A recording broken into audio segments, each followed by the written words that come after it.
So today I want to have a quick conversation about being of service. You know, we hear that especially in the new age and in sales. We hear a lot of be of service, have a heart of service. And I myself promote my coaching when I work with entrepreneurs to be of service, how important that is. And it is everything. But I want to take that on a deeper level.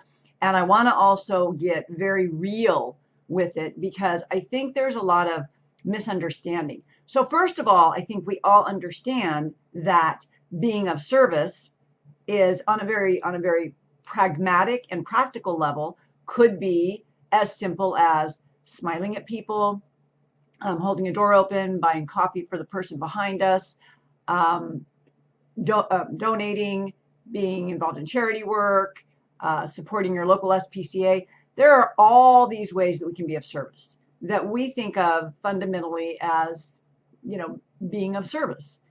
In our businesses, we can be of service by giving free things out, doing free trainings, you know, answering questions, doing lives, all of these things. So we can come at life as people being of service. That's not what this is. That's not what I'm talking about.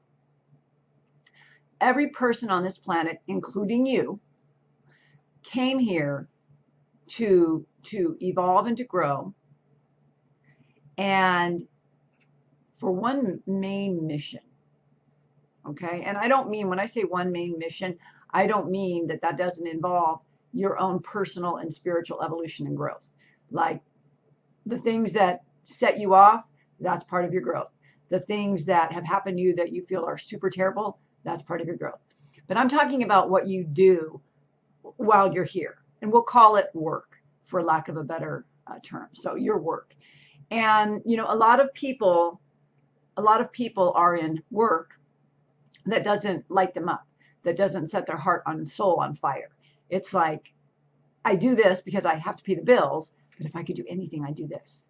And you know, a lot of times we're under this illusion that I'll do this long enough till I can afford to do what I love, or so I can do what I love on the weekends, or I'll do this till I retire and then I'll do what I love.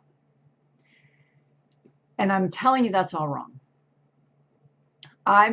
This part is a mindset. First, I'm going to talk about the biggest excuse, and I call it an excuse. I am saying it's an excuse. You can call it a reason, but I'm calling it an excuse. But the biggest excuse we have is that I got to pay the bills. Let's use the example. I'm a photographer, which I'm not.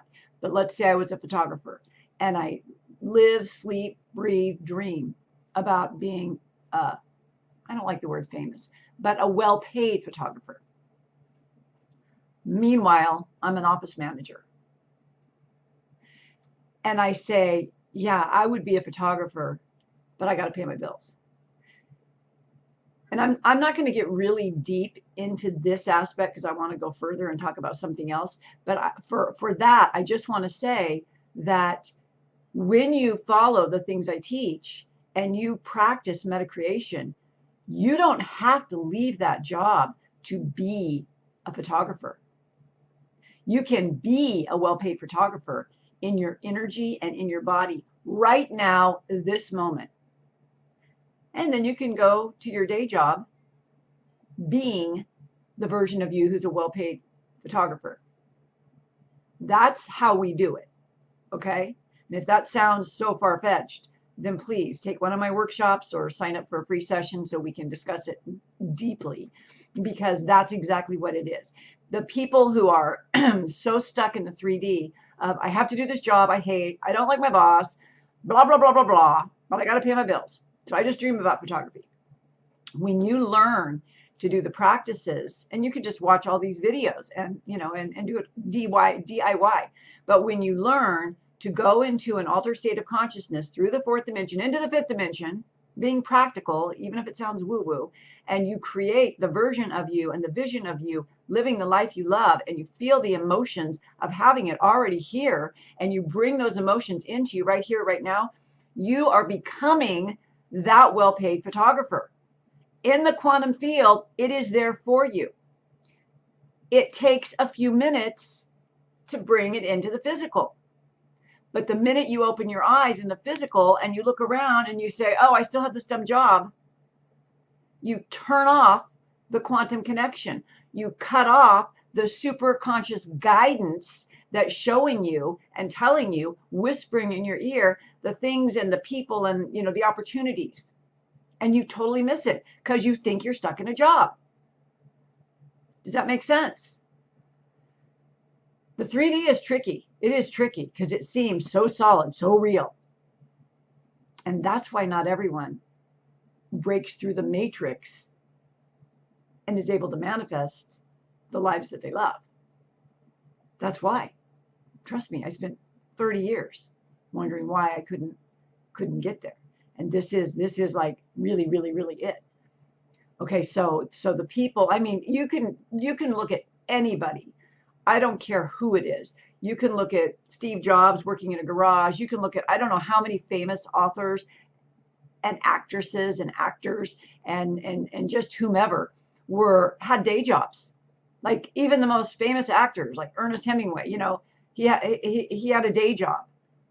Some people were Chris Christopherson, someone who I've had the pleasure of meeting. Love that man. But he was a janitor. This guy was a Rhodes Scholar, so he was a really smart janitor. But he was a janitor, I think it was at RCA, just to get near the music business. A janitor, while he was working on his music. The people that make it aren't thinking, well, I'm stuck being a janitor. No, he was already a famous singer, songwriter, actor in his mind, which he brought into his energy field and his emotions. He embodied that version of himself while he was sweeping the floor. And that told the universe, hey, this dude's serious. And then he was open. He had that connection. See, a lot of us, when we medicreate, we think we do it, but then we open our eyes and we lose the connection. You got to keep connected. That's how your superconscious mind and your subconscious mind will start showing you the opportunities. Because everything in life that you want, it's not a lot of money. It's the opportunities that will help you earn a lot of money. It's the opportunities. But we are closed off to them because we think we're stuck in this job. Do you get that? Okay, so even though I just spent 7 minutes talking about something I said I wasn't going to talk about, that is important to know. The main premise, the main purpose of this is when we're talking about being of service, what a lot of people don't get is that the thing that we love to do, we're going to stick with photography, not only feeds our soul because we love it so much, but it's serving other people through our work. So I'm going to grow through this well-paid photographer vision and version. I'm going to grow through it, and I'm going to do things I love, and I'm going to learn, and I'm going to be in my glory and my bliss because I'm doing what I was put on this planet to do. But what I produce, the photography I produce, is going to inspire and enrich and fill people with joy. Whether my prints are in libraries or conference rooms or living rooms. So I'm being of service by following my bliss. Does that make sense? I'm being of service to everyone by doing the thing that I was meant to do because they're benefiting from it. And the second way this is true, because it's a two-pronged thing, is by when I'm doing what I love, what happens to my frequency?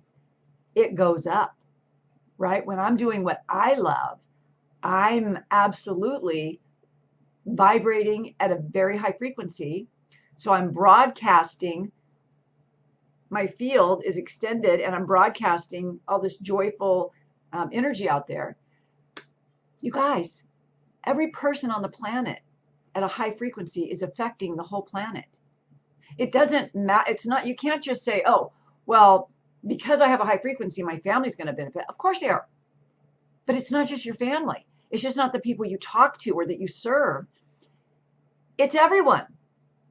Because we are all one. And as we raise our frequency, we raise the frequency of the planet. So by me raising my frequency, I theoretically and technically could be raising the frequency of a little 10-year-old boy in Japan. When we raise our frequency, we're raising everyone's frequency. It doesn't take, I used to tell my clients, just people you pass on the freeway, you're just by being in your energy, you're raising theirs. Yeah, there's some truth to that. Like when Paramahansa Yogananda, when the Dalai Lama, when Jesus Christ, people walked into a group, it absolutely, the physical really radiates big. But through radionics and through science that I have been researching for all these years, I now understand quantum entanglement, and I now understand it doesn't have to be local. I can sit here in my office in Carmichael, and I can do work either with my radionics device or with one of my scanning devices, or just with my intention, and I can help someone that's in Canada or in New York. So I can be of service by serving myself. Does that make sense? Okay, I've got to go. I hope you have a beautiful day, and I hope you got something out of this. Bye-bye for now.